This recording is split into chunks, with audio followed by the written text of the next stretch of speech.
Hello again, Pirate fans. Welcome to another edition of Hall Talk. My name is Lil Silvera, and I will be your host for tonight's show. Before I introduce my panel and discuss Seton Hall basketball with you guys, I wanted to share a story that deserves some mentioning and recognition. That is the news of Seton Hall women's soccer player Eva Gonzalez. You might have missed her name this year due to the fact that Gonzalez redshirted her sophomore year due to international commitments with the Mexican national team.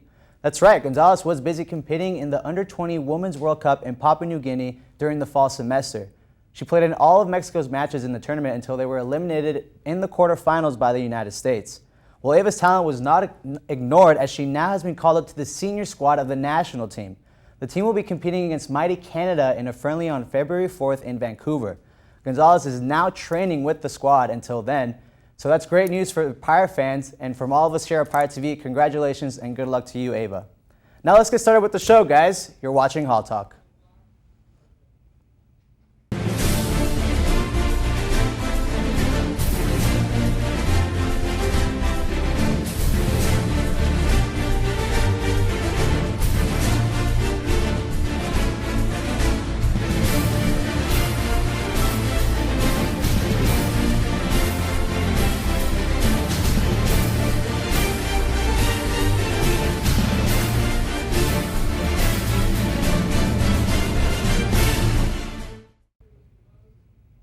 Hello guys, and welcome back to the show. My panel for tonight, JP Pruill, Keith Egan. Guys, welcome for tonight's show.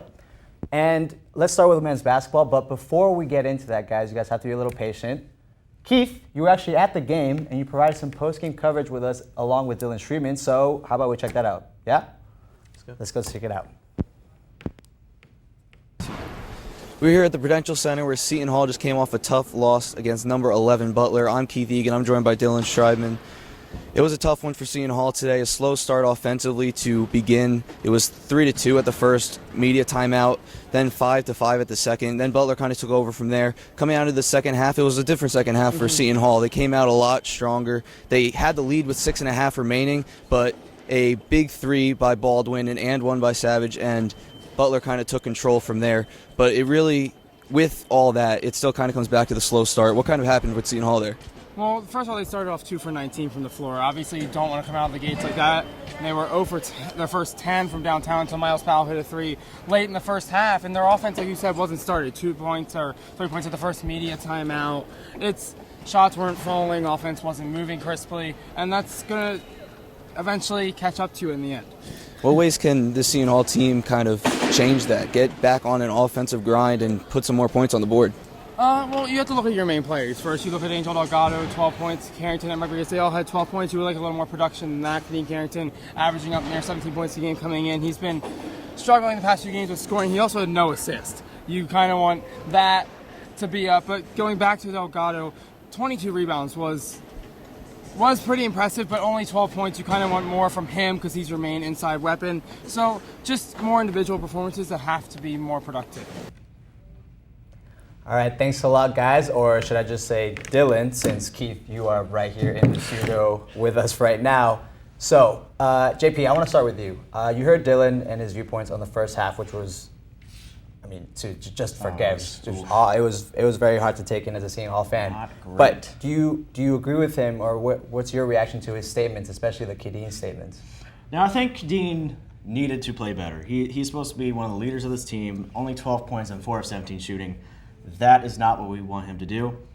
But the two people I think that really we need to focus on are Madison Jones and Javon Thomas.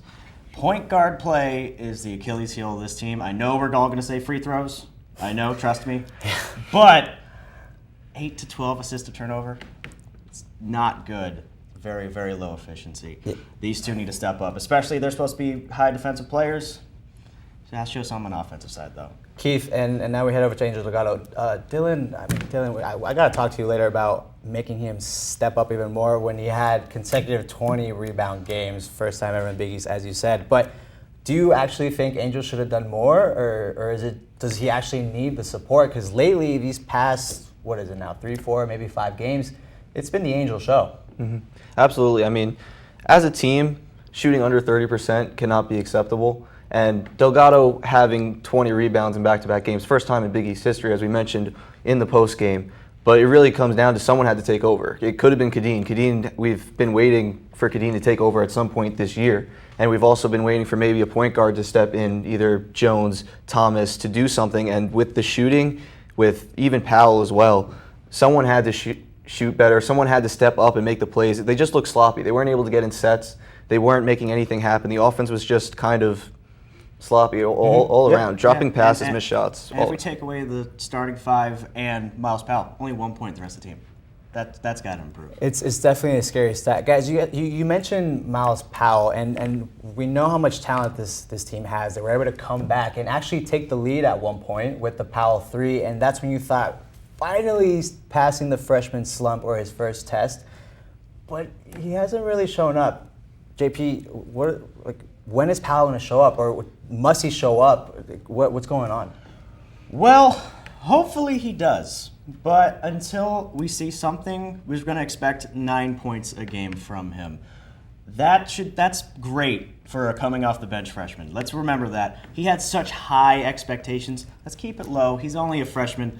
Imagine he's scoring more a game than Kadeen was as a freshman. So they just got to keep that in mind. That's a fair point. And Keith, I want to go now to the future of this team. And right now, currently an 11 seed in postseason play, because obviously we saw the Big East tournament as the first postseason, but currently an 11 seed. That's a scary number for Seton Hall fans, especially considering all the high hopes, as you said, for the team earlier this year. 7th in the Big East. They have 2 road games now. One against ranked Xavier. It's going to be a tough game. And then Georgetown Saturday. But let's stick to Xavier first.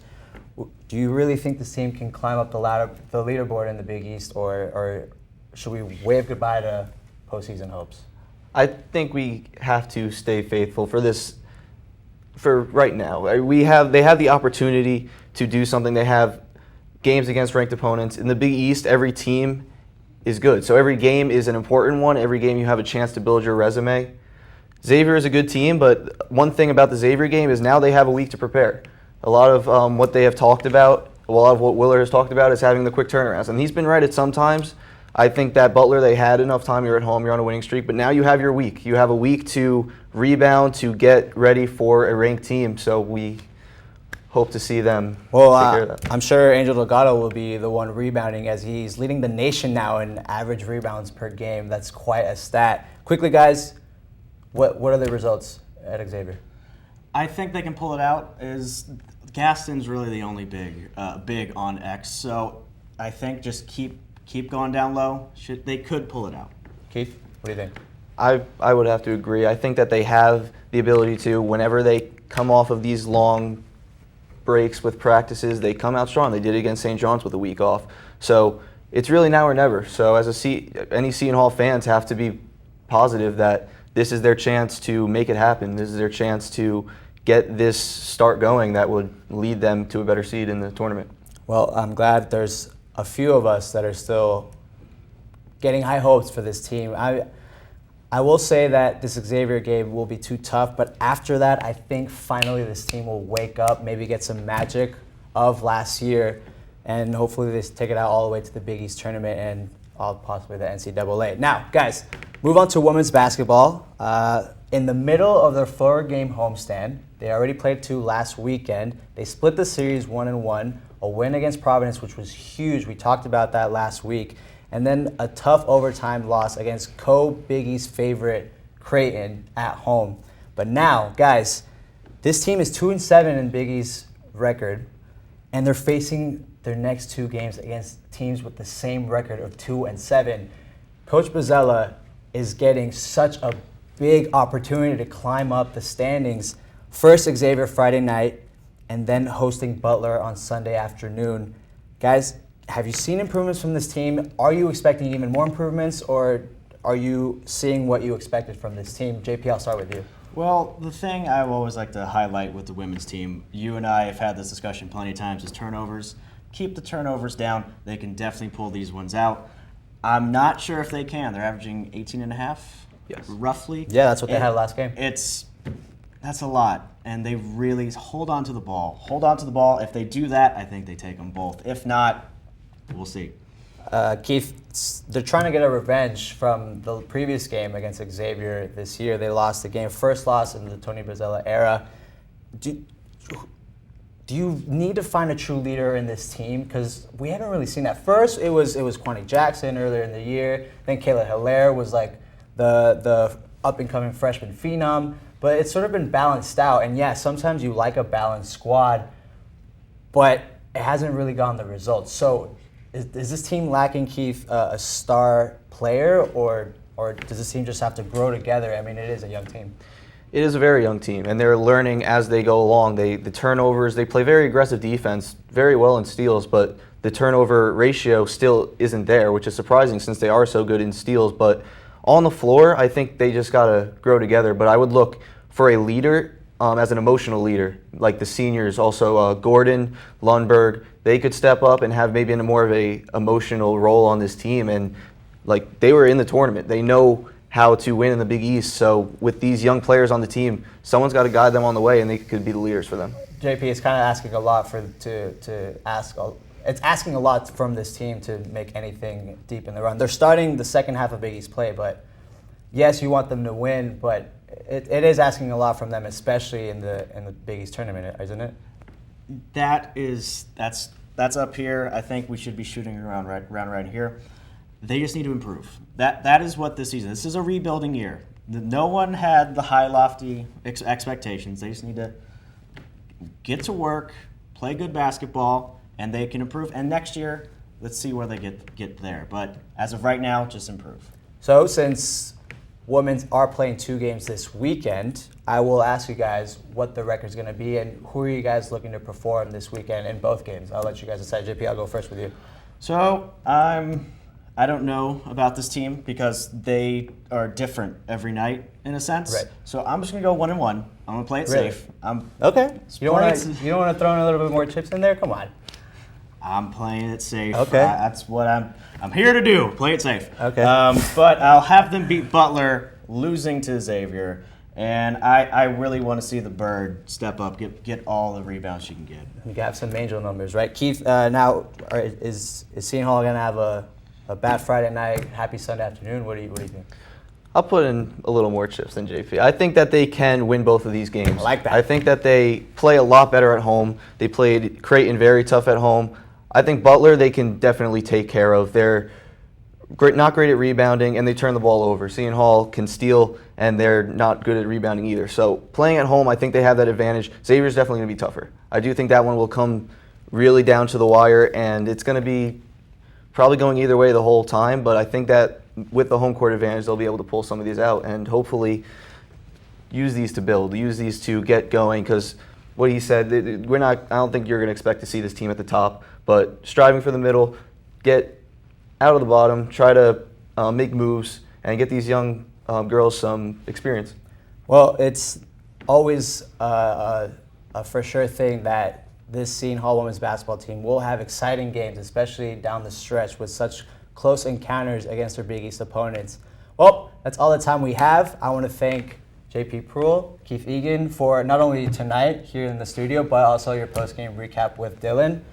Guys, let's see how the Seton Hall men's basketball and women's basketball squads will do starting the second half of Big East play. So, from us here in the studio, I'm Lo Silvera. We'll see you next time.